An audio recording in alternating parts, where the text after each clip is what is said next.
So much motherfucking designer right now.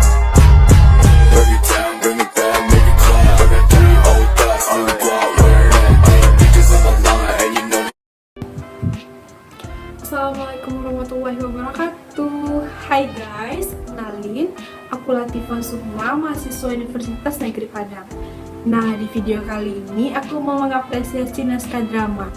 Sebelum lanjut ke videonya, siapa nih di sini udah pernah baca naskah drama Aduh karya Putri Wijaya? Bagi yang belum, sini aku cerita secara garis besarnya ya. Sinopsis naskah drama Aduh karya Putri Wijaya mengisahkan sekelompok orang yang sedang bekerja. Kemudian datang seseorang dengan keadaan sakit. Sekelompok orang tersebut menanyakan keadaan orang yang sakit itu, tetapi orang sakit itu hanya diam. Salah seorang dari kelompok pekerja itu ingin menolong, tetapi seorang yang lainnya tidak. Mereka ragu untuk menolong orang tersebut, karena takut orang yang sakit itu hanya berpura-pura. Hal ini membuat sekelompok orang itu saling berdebat dan bertengkar. Kemudian orang yang sakit itu meninggal dan membuat sekelompok orang tersebut merasa menyesal. Dengan dipimpin oleh satu orang, sekelompok orang itu pun mencoba mengangkat mayat itu tetapi tak bisa. Hingga malam hari, mereka tetap tidak bisa mengangkat mayat tersebut. Kemudian mereka memutuskan untuk menunggu mayat itu hingga pagi. Tetapi di antara sekelompok orang tersebut, ada yang kesurupan sambil menunggu mayat itu.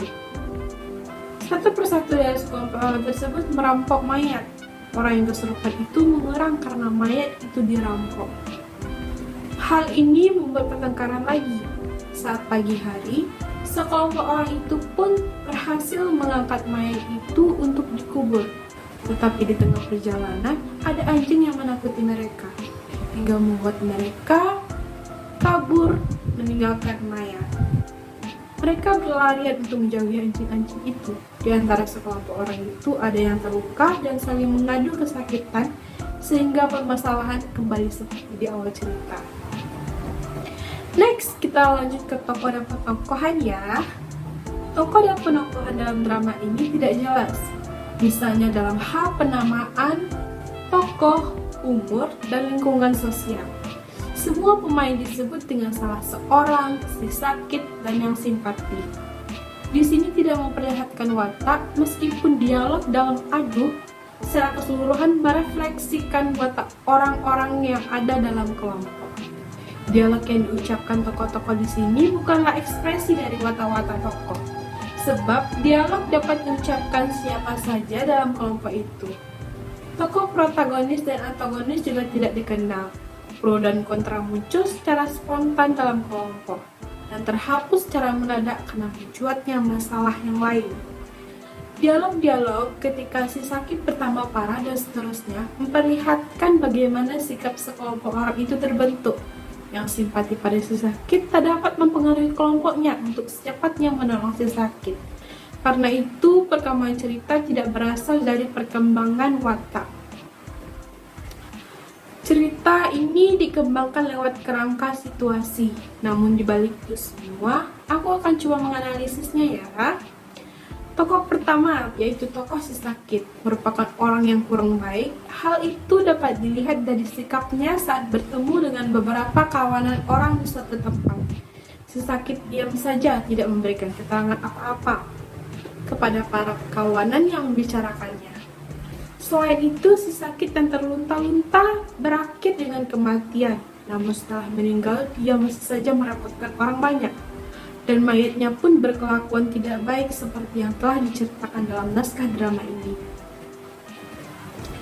Kita lanjut ke tokoh selanjutnya, yaitu salah seorang memiliki watak waspada untuk menjaga segala tindakannya, perhatian terhadap orang-orang yang ada di sekitarnya, peduli dengan segala sesuatu yang telah terjadi, mudah mengeluh dan egois. Apanya yang sakit? Apanya? Apa? Itu merupakan satu contoh saat salah seorang perhatian terhadap si sakit.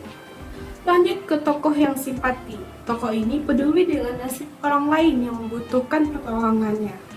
Tegas untuk memecahkan permasalahan. Jangan lari, saudara-saudara. Mari bereskan. Ayo mari. Lama-lama hidung akan biasa, kalau tidak kita akan bahaya. Ucap tokoh yang simpati terhadap si sakit. Tokoh selanjutnya yaitu tokoh iri. Tokoh ini sirik karena merasa dirinya tidak dapat mencapai semua keinginan tersebut. Mentang-mentang punya tokoh, sok barat. Itu merupakan contoh dari kalimat yang diucapkan. Lanjut ke pemilih bahasa yang memiliki mistik terhadap auranya. Dia melakukan segala hal untuk mencapai keinginannya. Lanjut ke tokoh pemimpin. Dia tegas dalam memutuskan atau menyelesaikan suatu permasalahan yang menyangkut kehidupan kelompoknya. Ia juga bertanggung jawab, namun mudah tergoda dengan berbau materi. Lanjut ke tokoh perintis jalan. Ia merupakan tokoh yang bertanggung jawab atas semua tugasnya, bijaksana untuk memberikan keputusan, penakut, dan sombong atas perilaku yang dilakukan terhadap kelompoknya. Lanjut ke tokoh yang marah. Dia mudah terpancing emosinya, pintar memutarbalikkan fakta dan tidak mau disalahkan. Tokoh selanjutnya tokoh yang lain. Ia memiliki watak perhatian terhadap orang lain atau peduli dan bertanggung jawab. Next, tokoh yang satu. Ia bertanggung jawab, peduli terhadap orang lain juga. Lanjut ke tokoh salah satu. Ia merasa rendah diri karena dirinya merasa paling bodoh dibanding teman-temannya, mudah mengeluh terhadap suatu permasalahan dan tidak bertanggung jawab terhadap tugasnya. Next, ke tokoh terakhir yaitu yang berani. Ia merupakan sosok orang yang pemberani dalam mengatasi permasalahan walaupun bukan dia yang melakukannya. Oke guys, kita lanjut ke latar dan gambaran di pentasnya ya. Untuk latar tempat sendiri itu berada di pinggir jalan, tempat orang-orang yang baru saja pulang bekerja. Gambaran di pentasnya sih mungkin gak melibatkan kendaraan ya, kayak motor dan mobil gitu. Cuma lebih ke sekumpulan orang-orang yang baru pulang bekerja gitu. Perlengkapannya mungkin cuma bawa tas dan alat kerja lainnya. Untuk waktunya itu dimulai pada sore menuju malam, di mana saat kejadian menemukan orang yang butuh pertolongan itu. Suasana yang dibangun dalam naskah drama ini yaitu suasana tegang saat melihat seseorang mengadu kesakitan. Next, kita ke tanggapan. Tanggapan aku saat pertama kali baca naskah drama ini adalah unik. Kenapa unik? Itu karena awalnya ngerasa sedikit bingung tentang naskah drama ini. Karena tokoh dan penokoh yang ada dalam cerita drama Adu ini tidak tampak jelas. Pengarang hanya menuliskan tokoh dengan sebutan salah seorang tanpa menyebutkan nama tokoh-tokohnya. Hal ini menyulitkan aku sebagai pembaca yang tidak bisa mengidentifikasi tokoh mana sih yang dimaksud dalam cerita ini. Tapi jalan ceritanya menarik loh, bagus dan juga menyajikan banyak amanat untuk di kehidupan kita. Next, kita lanjut ke yang terakhir yaitu hal yang berkesan. Menurut aku, gaya penulisan naskah Putu Wijaya ini cenderung mempergunakan gaya objektif dalam pusat pengisahannya. Putu berani mengungkapkan kenyataan hidup karena dorongan yang terpendam. Mengingat pengarang naskah drama ini adalah Putu Wijaya, maka cerita yang ada dalam cerita naskah drama ini kemungkinan juga tidak jauh-jauh dari kehidupan masyarakat pada zaman itu.